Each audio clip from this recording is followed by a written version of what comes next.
Okay, so ready to dive into some serious brain stuff. We're talking brain-computer interfaces today, BCIs. Definitely. And it looks like we've got a pretty diverse stack of sources to pull from this time. You said it. We've got technical articles, sci-fi snippets, even song lyrics this time.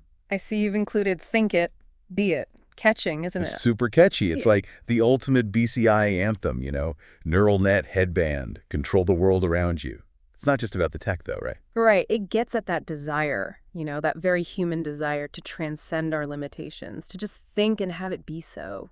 And what's wild is the song even name drops some actual BCI tech, like EEG, that thing with the electrodes on your scalp. Exactly. Now, a consumer-grade headband, the kind you can buy online, that's not going to give you mind control over your house, at least not yet. But researchers, they're using advanced EEG setups, and they are doing some really cool things. It's like we're on the verge of, a whole new era of human potential. And speaking of pushing boundaries, we've got to talk about Neuralink. Elon Musk's company, they're going all in on those implanted chips, right? They are. Neuralink, they're definitely taking the more ambitious route. High risk, high reward. High risk, how so? Well, for starters, brain surgery. It's not exactly a walk in the park, right? Right. So what are the potential rewards that make it worth that risk? Well, Neuralink is talking about things like treating neurological disorders, restoring lost senses, even enhancing our existing abilities. Okay, now that's both amazing and a little unnerving at the same time. It is. It's definitely pushing ethical and philosophical boundaries alongside those technological ones. And then you've got Synchron, which seems to be taking a slightly gentler approach. Yes. Synchron. Think of it more like a brain pacemaker than a full-on brain-computer fusion. They're all about practicality, finding solutions we can use right now to improve people's lives. And their big innovation is? The stentrode.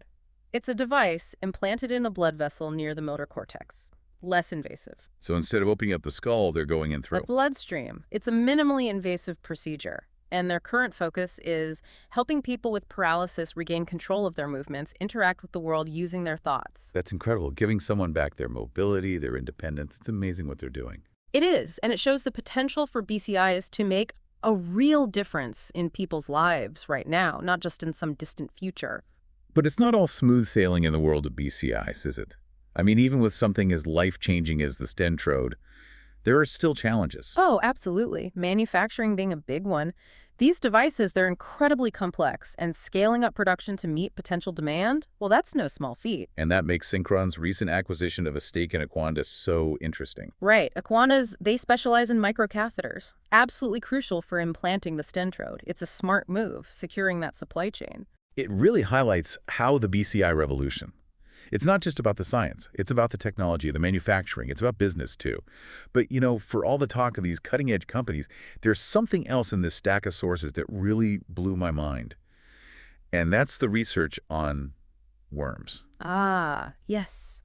The humble C. elegans, showing us the future of brain science. So what's so special about these worms? Well, unlike our own massively complex brains, C. elegans, they've only got 302 neurons. Okay, that still sounds like a lot, but compared to the billions we have. It's minuscule, but that simplicity, it's actually what makes them so valuable to researchers. How so? Well, scientists were actually able to decode the entire brain activity of a C. elegans. Yeah, they mapped every single neuron? They did. They used electron microscopy and AI to create a model that can actually predict the worm's behavior based on its neural activity. So it's like they found the instruction manual for a tiny brain. Exactly. And while a worm's brain is vastly simpler than a human's, this research, it could offer invaluable insights into how our own brains form thoughts and actions. It's amazing to think that by studying something so small, we could unlock secrets about something as complex as the human brain. But speaking of unlocking secrets, we have to talk about this next source. It connects AI-powered BCIs to Scientology. Ah, yes, an unexpected connection perhaps, but a thought-provoking one nonetheless. I'm all for unexpected connections, but this one has me a little stumped. Help me out here. So in Scientology, there's this concept of the file clerk. It's this mental process that sorts and retrieves memories, much like, a filing cabinet.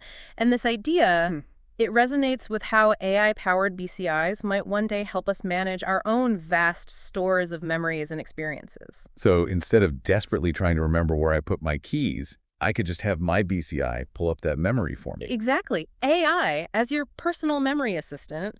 Need to recall a specific conversation from 5 years ago? No problem. Your BCI has got you covered. Okay, that sounds incredibly useful, but also maybe a little intrusive. That's the thing about BCIs.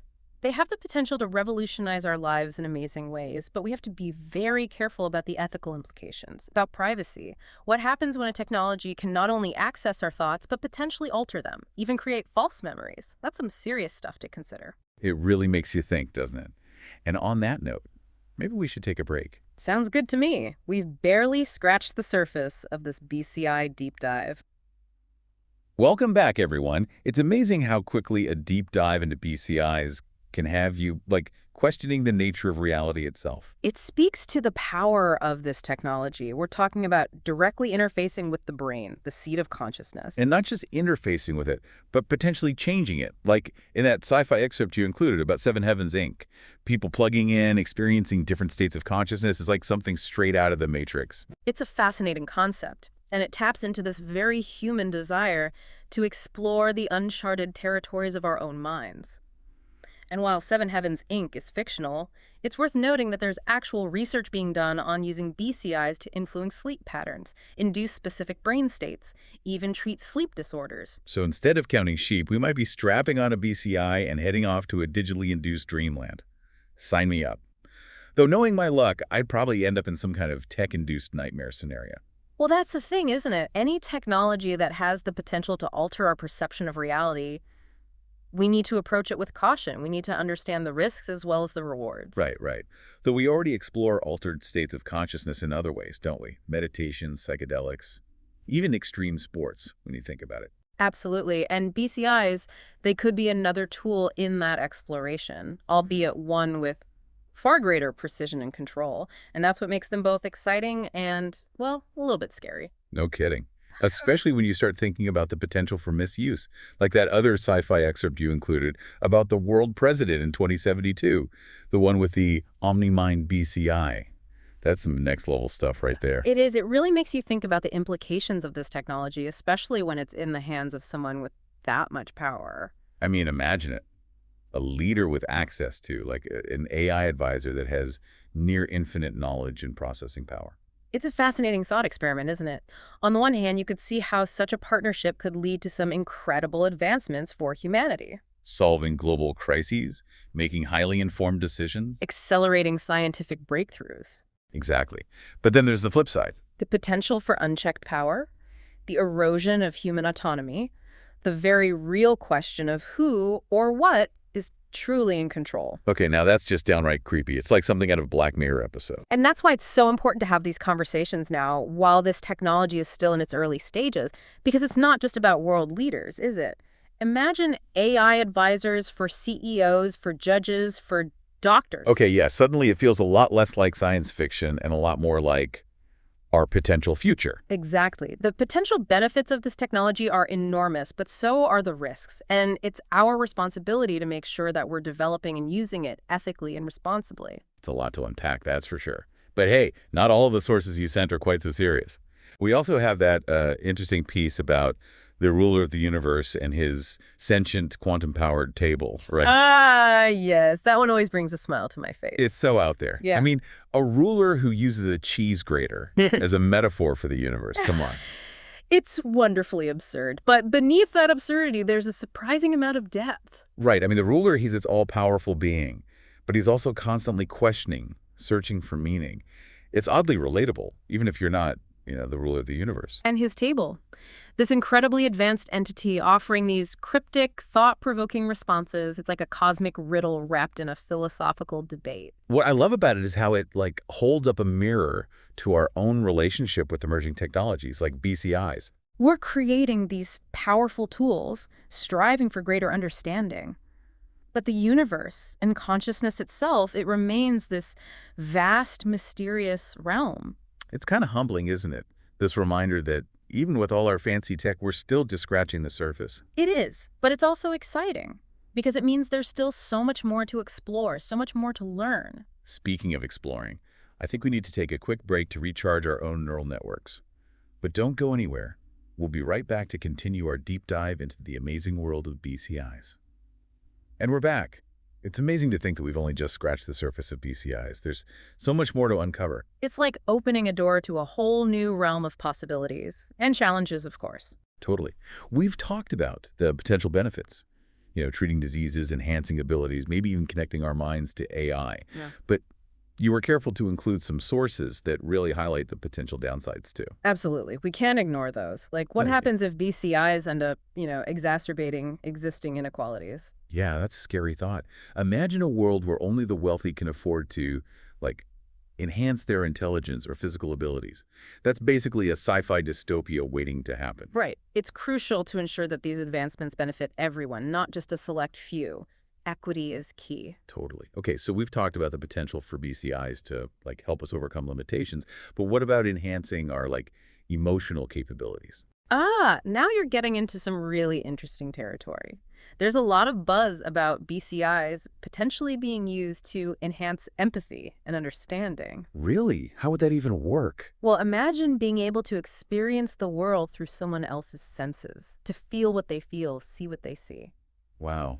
That's kind of blowing my mind right now. To actually step into someone else's shoes, it's like the ultimate form of empathy. Wouldn't that be, incredibly intense? Our brains are wired to process our own experiences, not someone else's, right? Absolutely. It would definitely be intense. And that's why any responsible development of this technology would need to take the potential psychological and emotional impact very seriously. Right. We don't want to overload anyone's brain. Exactly. We might start with, say, limited controlled experiences, gradually increasing the intensity and complexity as we learn more about how the brain adapts. Okay, so baby steps. Got it.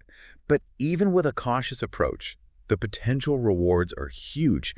To live in a world where we could truly understand each other's perspectives, that would be incredible. It would be revolutionary. We could be talking about stronger relationships, bridging cultural divides, even a more compassionate and understanding world. Wow. It's amazing to think about. We started with a simple question about BCIs. Now we're talking about, world peace. It just shows you how far-reaching this technology could be. Exactly, and that's why it's so important to be having these conversations, to explore not just the how of BCIs, but the why. Absolutely. And on that note, I want to thank you for taking this deep dive with me. It's been eye-opening, to say the least. And to our listeners, thank you for joining us on this journey. We've covered a lot of ground, from neural headbands to AI advisors, from the inner workings of a worm's brain to the vastness of the universe. It's clear that BCIs have the potential to reshape our world in ways we're only just beginning to imagine. And as we venture into this uncharted territory, let's remember to proceed with curiosity, with caution, and with a commitment to ensuring these advancements benefit all of humanity. Until next time, keep exploring, keep questioning, and keep your minds wide open.